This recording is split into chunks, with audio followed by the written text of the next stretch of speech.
how do you feel about sola fide and the idea of once saved, always saved? That's really interesting. I think probably if there's any Catholic, well, there's many Catholic doctrines and practices that I'm still working through and still coming into full unity with. I look at it like that. The idea, this is not with sola fide in particular, but just in general, I'm continually becoming Catholic, and you'll hear Catholics all the time saying, "I'm not a very good Catholic," or "I'm a relapsed Catholic," or whatever.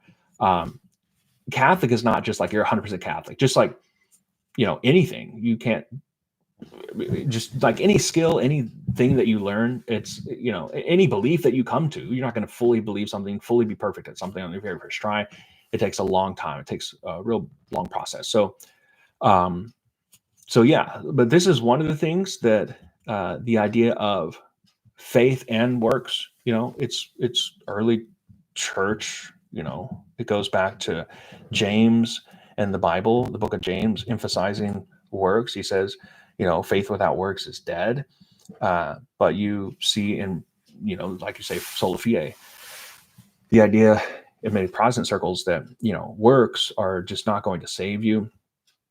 I look at it like this because, on the other hand, with Catholics, you see things like indulgences. Indulgences are like apparently you get grace when you do certain things, like even praying a rosary or making a pilgrimage somewhere or going to mass or honoring a relic. You get certain indulgences, which seems like an act that it's work that you get credit for, like you get saved by your own credit, like Jesus didn't have to die. And this is why Protestants are like, no, sola fide. And this is actually historically the reason for sola fides, because at the time during the Reformation, the indulgences were real bad abuse. Indulgences were being sold to basically fund construction projects in Rome and around. So they were selling these indulgences, buy these indulgences. So basically, you could purchase your way out of heaven, the coin, or your loved ones. And there's actually a really good movie called Luther. Just like Martin Luther, it's called Luther. It's got Joseph Fiennes, that's Ray Fiennes's son, Joseph Fiennes, and Luther. He plays Luther, and he's got that guy that Ray Fiennes, his dad, played Voldemort, and then it's got that guy, I forget his name now. Oh, I know his name. It's Albert Molina plays some other priest in there, and Albert Molina is the guy who plays Doc Ock in the Spider-Man movies. Anyway, very good movie, and it gives you that real glimpse. It is from Protestant perspective, so just to flag that, where Luther is more of a hero. But yeah, I've got the DVD of it right over in the next room.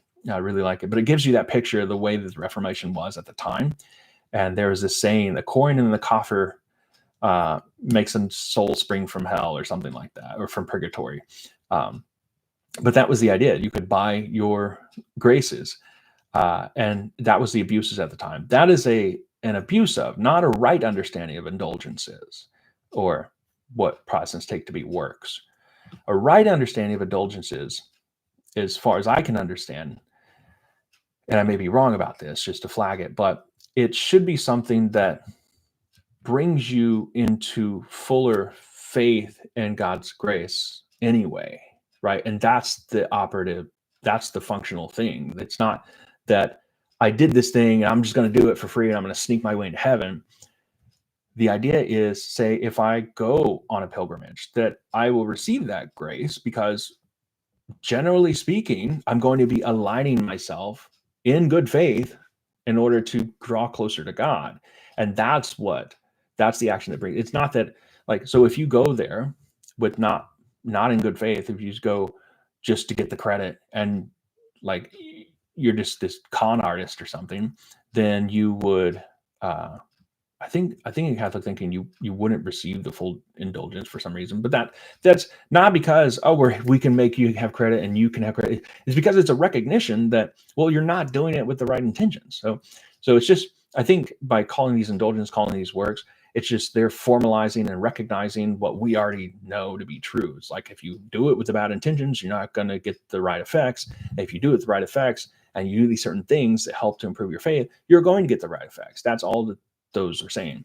So, and I think if you broke that down in that nuanced way to a Protestant, I think they'd have to agree. Because, like, look, for them, it's going to be like Bible study, small group, prayer, daily Bible reading.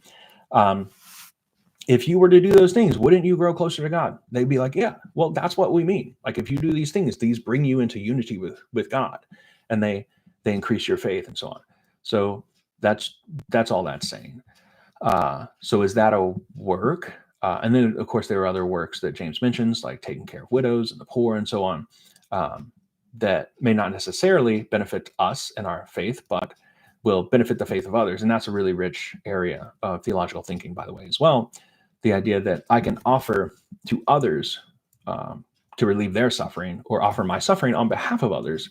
I think back again to somebody like Mother Teresa offering her suffering on behalf of others, and that somehow mystically in the body of Christ, because we're all one in the body of Christ, helps them to come closer to unity to Christ.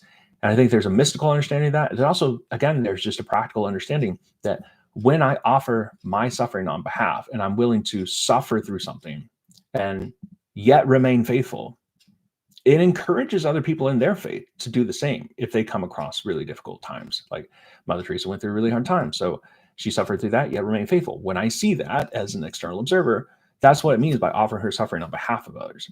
I realized, I can remain faithful like that. So that's the idea.